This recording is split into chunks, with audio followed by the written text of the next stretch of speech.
Yo, what's going on, everybody? It's Blanco the Slime, and in today's video, I will be going over the best ways to make money solo in GTA, because let's face it, most of us are solo players at this point, so you need to know how to get that bag, how to run up them racks as a solo player without depending on other people. Now, I did make a video on this a few months ago, but I did want to update it and make a few changes. But before we get into the video, I will ask that you guys take 1 second of your time, go ahead and smash that like and subscribe button. Subscribe, of course, if you are new, or like if you've already been here. I do make consistent GTA content on this channel, so why not subscribe? But let's get going. First up, we have the CEO warehouse.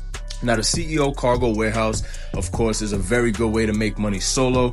Although the sale missions do have multiple vehicles sometimes, we'll get into that a little bit later, you can still make a ton of money with this passively. And I'll show that again also later, how to make money passively. But let's talk about the warehouses for a second. You got small, medium, and large. Now, some people get all large warehouses. Some people get, a mix of small, medium, and large. I personally have a mix because the small and medium ones will fill up before the large ones, so you could at least sell those and make money while you're filling up the large ones. So the small warehouses will only hold 16 crates. The medium warehouses will hold 42 crates, and the large ones will hold 111 crates. So obviously it's natural that the small and medium ones are gonna fill up first before the large ones, and the large ones can take a little bit of while to fill up. So in my opinion, I think it's smart to have a small and medium one available. That way you can, like I said, be making money while you're waiting for the large ones to fill up. So let's get a little bit more into how to actually make money and how to actually fill up these warehouses. So one of the first ways you are going to be able to source crates is the passive way, which is my favorite. You just walk up to one of your warehouse technicians. They're going to be inside at all of your warehouses. You pay $7,500 and they will go source a crate, and you can do this every 48 minutes, which of course is one in-game day in GTA, and he will bring back anywhere from 1 to 3 crates. On average, I think it's 1.5, so it's usually going to be between 1 and 2. If you get lucky, he will bring back 3 crates. Now, another really good way to source crates is to park. If you have a terabyte, you can park your terabyte close to all your warehouses, and you can do the source missions from inside the terabyte and then just keep doing them over and over again for all your warehouses since you're parked next to all of them. This is, I think, the second best way to source crates compared to the last method, which is going to be sourcing them through your CEO office. You can access the laptop in there, and you can just buy 3 crates for $18,000 and source them this way. Now, this one is a little bit annoying because it gives you the old missions, and some of the older missions are definitely a lot more annoying. The terabyte will only give you the newer missions that are a lot easier to complete, so I wouldn't suggest sourcing these through your CEO office.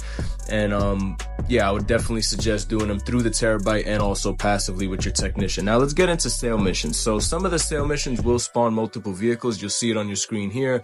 May spawn up to 3 vehicles, but you want to look for the boat mission. Honestly, the tugboat, to me, with the speed upgrade, you can also upgrade that through the laptop in your warehouse.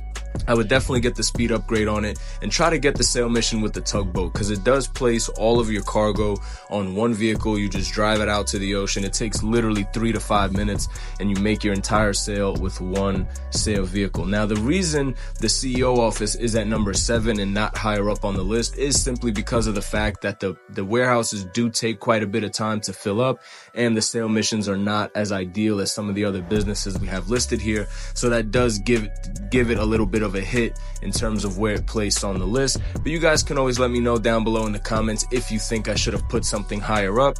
But I think the CEO special cargo warehouses is a good spot at number 7. Next up, we do have the Clucking Bell Farm Raid. Now, the Clucking Bell Farm Raid is probably not the favorite of too many people, simply for the fact that it only pays $500,000. So you're probably wondering, well, why is this on the list? Well, the reason being, it only takes about an hour in total, sometimes even like 45 minutes once you, actually get it down packed and how to do it. You could finish this in 45 to 50 minutes. 500,000 is really not that bad of a payout. And then on top of that, you don't need to own a business for this. So this is accessible starting at level 1 to every single player in Grand Theft Auto. So to make $500,000 without a business is actually really good in my opinion. It's basically like a heist with mini pay. It's not like heist pay, but it's like half of a heist pay without needing an actual business or like a submarine like you do with the Cayo Perico heist or the arcade with the Diamond Casino heist. And it's fully solo friendly. You can do this fully solo. There's multiple methods to do it, multiple approaches. It's really fun, to be honest, and I had to put it on this list. I think the Clucking Bell Farm Raid was a great addition. I've personally only ran it twice because I do make more money with my other businesses. But if you are more of like a beginner player without the businesses, the Clucking Bell Farm Raid is absolutely S tier in terms of making money because, like I said, you don't need to own any businesses. Now, let's move on to the next spot at number 5, and that is going to be the bunker. Now, the bunker is absolutely amazing. You can make money passively with this by just buying supplies like I did here. You can also steal them, but I would suggest just buying them. And then, of course, if you want to make the most amount of money, you should assign your staff to manufacturing only, and you should purchase the staff and the equipment upgrades to make the most amount of money possible. Now, when this thing goes double money, you can make a ton of money, but you also can make a ton of money when it's not double money. The missions aren't too hard. I would say out of the 5 sale missions, 3 of them are okay. Like this one here where you just drop off, 3 of these trucks. 1 drop off a piece, very simple, 1, 2, 3. And like I said, you can make millions with the bunker. If you don't have one, I would definitely suggest getting one as a solo player. Definitely a very solid business. Now let's move on to number 4, and that is going to be the Acid Lab. Now the Acid Lab is absolutely amazing for solo players. This thing fills up so fast. You can buy supplies from Mutt in the actual Acid Lab, or you can give them a phone call and just buy it from wherever you are. You don't have to actually go there. You can also boost the production by ×4 every 24 hours, and you can easily, if you're playing GTA 2-3 hours a day, you can fill this thing up 2-3 times easily. And when it's not double money in a public lobby, you will make about $550,000. When it is double money, you will make north of $1 million. Very good business for sure. One of my favorites. I absolutely abuse my Acid Lab. If you're a solo player, the sale missions are amazing. It's just a motorcycle. Very, very good business. But let's move on to the top 3. And coming in at number 3, of course, we have the agency. Now, there's multiple ways to make money with the agency. First being the wall safe. Now, the wall safe will fill up depending on how many security contracts you have completed. You have to complete 200 security contracts in order for the wall safe to be maxed out at $20,000 every 48 minutes. And then, of course, we also have the Dr. Dre contract, which pays $1 million. So you already have 3 ways of income: the security contracts themselves, the wall safe that builds up from the security contracts, and then the Dr. Dre contract. Now, another way to make money is through payphone hits, which is basically you call Franklin, you get, a quick phone call to a payphone, you answer it. You got to go assassinate a target with a specific set of rules. So in this one, I had to kill him in a cop car or whatever, explode his car from a cop car, whatever the case was.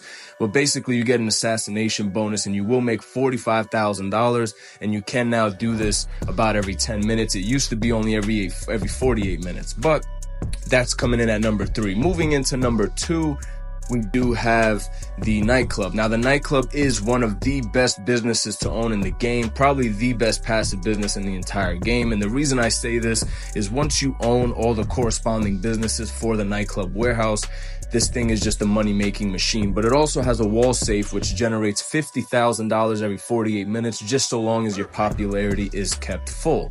Now, the way you keep your popularity full is by rebooking DJs for $10,000 a piece, or $100,000 if it's your first time, but that will fill the bar up completely.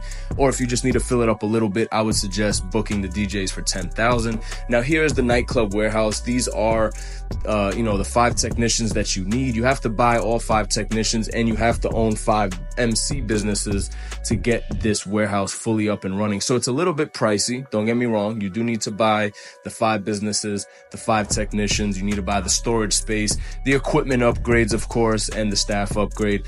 Very, very pricey. A full Nightclub takes about $8 to $10 million to fully set up. But let me tell you, once you have set this thing up, you will not fail. You cannot go wrong. It is easily one of the best businesses in the entire game. It will make money passively no matter what, as long as you have the technicians assigned. The sale missions are always 1 vehicle, which of course as a solo player is an absolute must. And like I said in the beginning of the video, we are all pretty much solo players at this point, let's face it. But the Nightclub is absolutely S tier, definitely must own for any solo player, and you definitely want to get that all set up.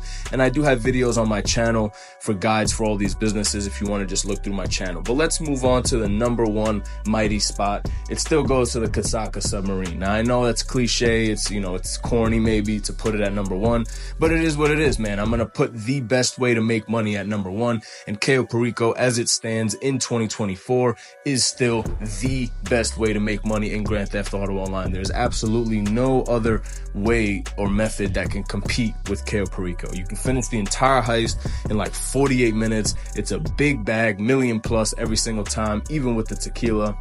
There's definitely no way to make money better with this.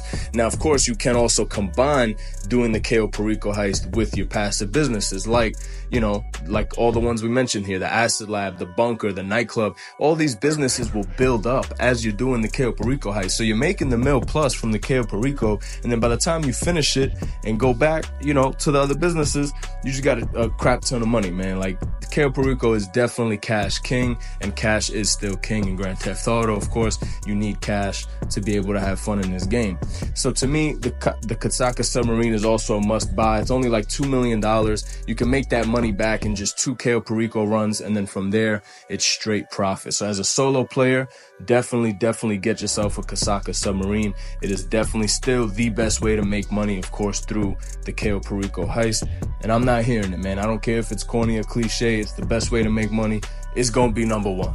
And that pretty much wraps us up. Now, I do have some honorable mentions, and that is, of course, going to be the Hangar and the Auto Shop. Now, the reason this didn't make it on the actual list is the Auto Shop is only really good if it's double money. When it's normal money, the only really good thing to make money with it is, of course, the Union Depository Contract. And the Hangar is really good money. It just takes incredibly long to fill up. Now, if you do disagree with any of the things I mentioned or with my list, of course, feel free to comment down below what you think belonged where. And that's pretty much it, man. Take 1 second to hit that like and subscribe, and until the next video, stay safe and peace out, boys.